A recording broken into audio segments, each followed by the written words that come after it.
So graduation's a lot more fun these days and a lot more colorful, and we're in this new school era.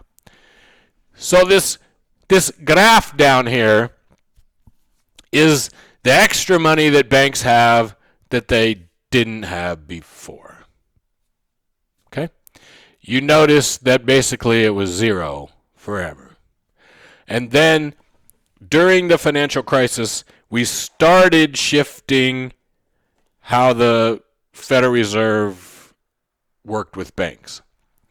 And the first thing that they did was they started paying banks interest when the bank put its reserves at the Fed.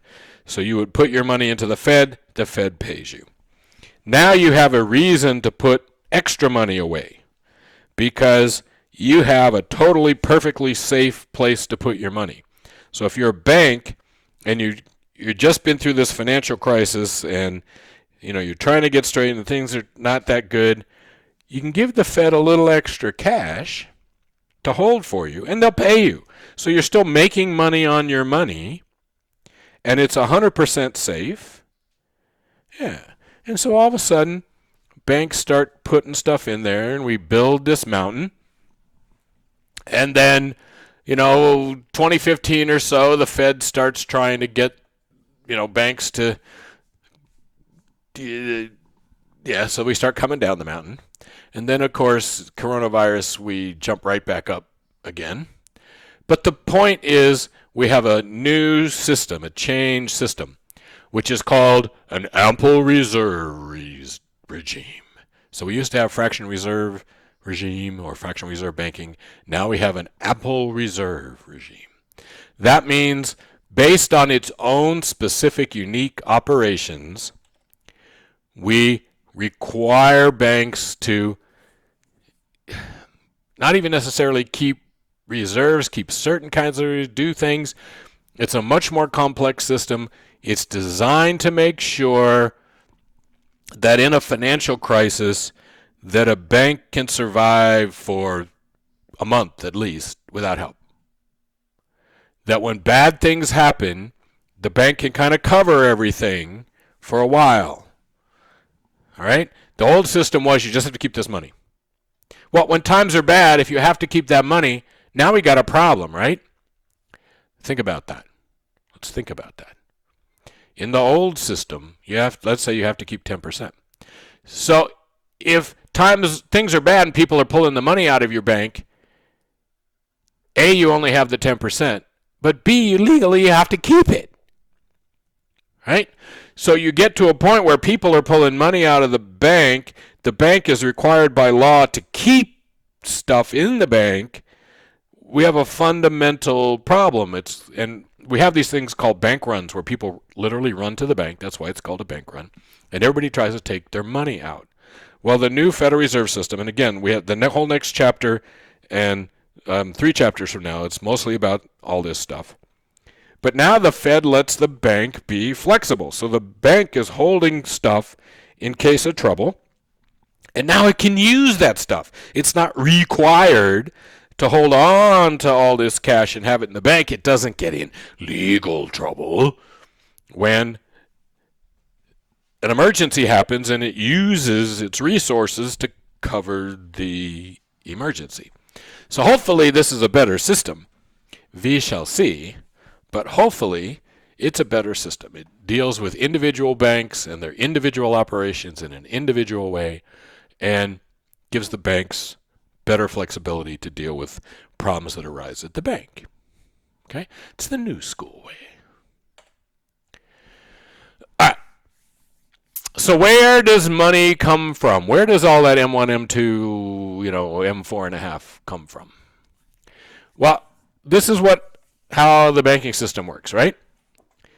All these normal people over here. So you have normal people over here who have a little extra money or they have some money and they put that in the bank. So we call that deposits. So I put some money in the bank, you put some money in the bank, everybody has some money in the bank, right? And one day you spend it, you have less, but the next day you get more. And so your accounts are all going up and down, but you have all these people who are putting money into the bank. The bank then can pool that money, right?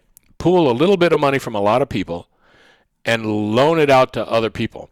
If you needed, $300,000 to buy a house, well, it's hard to find friends that are all willing to get. It's complicated, right? Even if banks didn't exist and you wanted to buy a car and you needed to find $25,000 to buy a car, you might have trouble getting all your friends together to each give you, $1 a piece, 25,000 friends, so you can buy that car. But the bank does that all the time. The bank takes a little bit of money from a lot of people and turns it into a loan. When the bank does that, it doesn't, if it's smart, it's not going to loan out, and in fact, it's required to not do this, right? Instead of loaning out every penny that it gets, it keeps some of the pennies that it gets in its reserves, and that should be based on all the transactions and how often people come back and the operations of the bank, but it's going to keep some of them, okay? That's the process of making loans.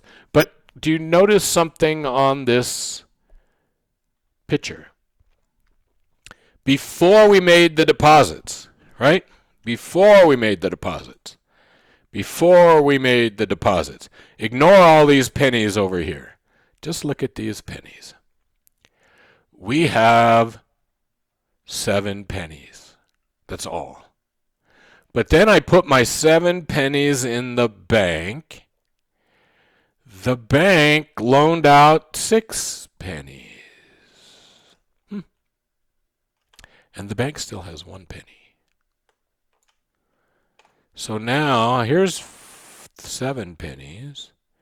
Here's 6 pennies. Okay.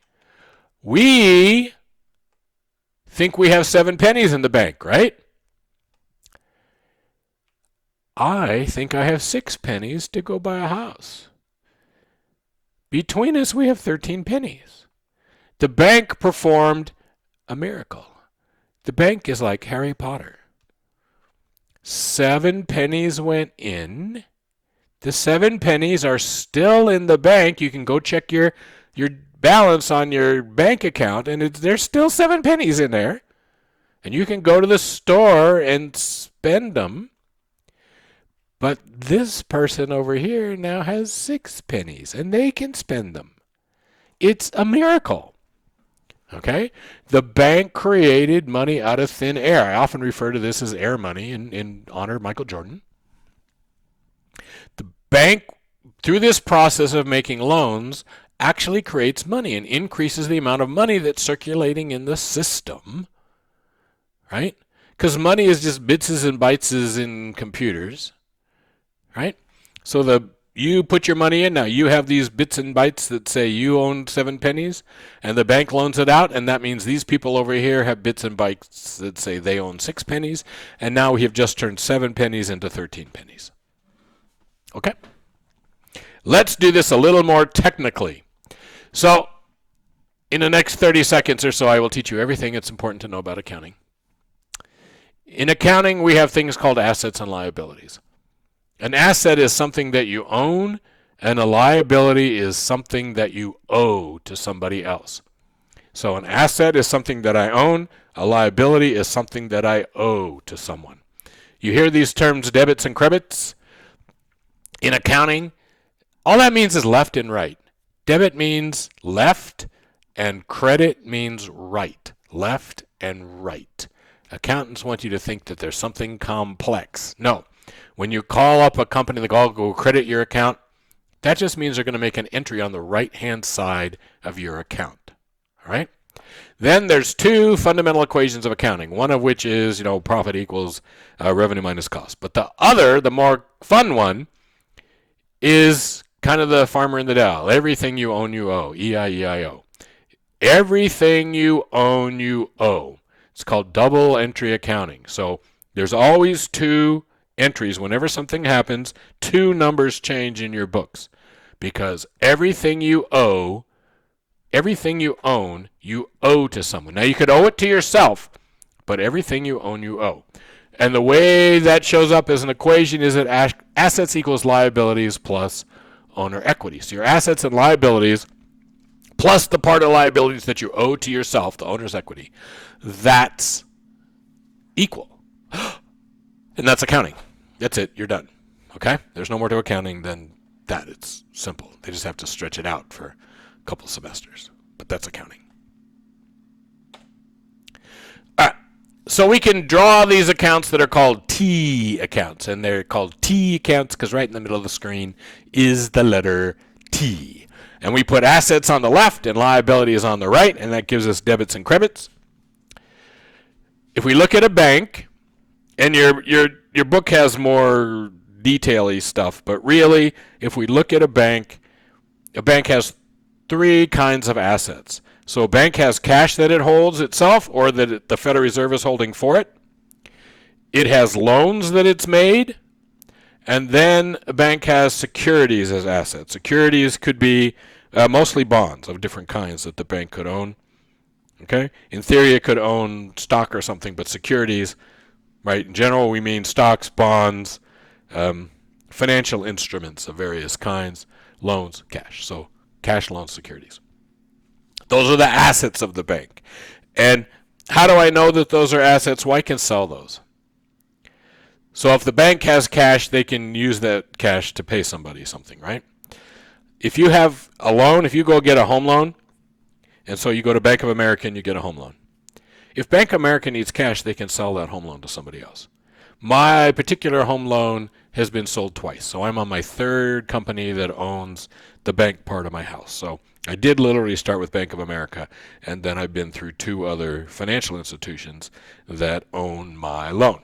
And all I get is a letter in the mail, and it says, on such and such a date, you have to send your payment here instead of to that other bank you were sending it to. And so you go online, you set up a new account at a new website, and your house payments just go on, and it's just a different person. Your house payments don't change because you made a deal, and it's a contract, and they can't change it, but off it goes. Okay? What are the liabilities of a bank? Well, what does a bank owe people? Well, I put my money in my banking account. The bank owes that to me. So the vast, vast majority of the liabilities of any bank are its deposits. It owes those to people.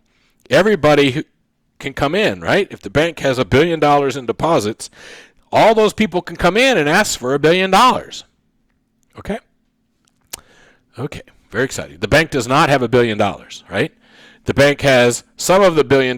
If it's got $1 billion in deposits, right? If you've got $1 billion in deposits, the sum of these three things has to be $1 billion. So if I have $1 billion in deposits and have $100 million in cash and $500 million in loans and $500 billion in loans and $400 billion in securities, my accounting balances, because I got $1 billion on one side and $1 billion on the other, but if people come in to ask for their money, I've only got $100 million of the billion. All right? Now, doesn't mean that necessarily bad stuff has to happen, because I could sell those loans. I can do what we call them in and make people pay them off. I can go sell my securities, and I can start paying those people if I get the chance when they come in. Okay? All right. So let's suppose that a customer comes in and puts $1,000 in cash in the bank. So in comes you give me $1,000 in cash. I say on my computer, and I give you a account number and say, hey, you have account number 1, and in account number 1 there's $1,000. You go home, you look at your website, and it says you have $1,000. All right? From the bank's perspective, they now have cash of $1,000, which they own, and they owe you the $1,000 that's in your account. So we balance. We have $1,000 on the left and $1,000 on the right. All right? Okay. Now let's make a loan. Let's make a loan of $800. And all I'm going to do to make that loan is somebody comes in and says, hey, I want to buy a car, and it costs $800. So they go, and into the computer, they say, okay, you have account number 2, and in account number 2, there's now $800. All right? It's magic, right? They just created $800 out of thin air and gave it to you. They didn't have an extra $800, but they gave it to you anyhow. All right? So now we have $1,800 in deposits. In account number 1, we have $1,000. In account number 2, we have $800. So the bank has liabilities of $1,800 in deposits.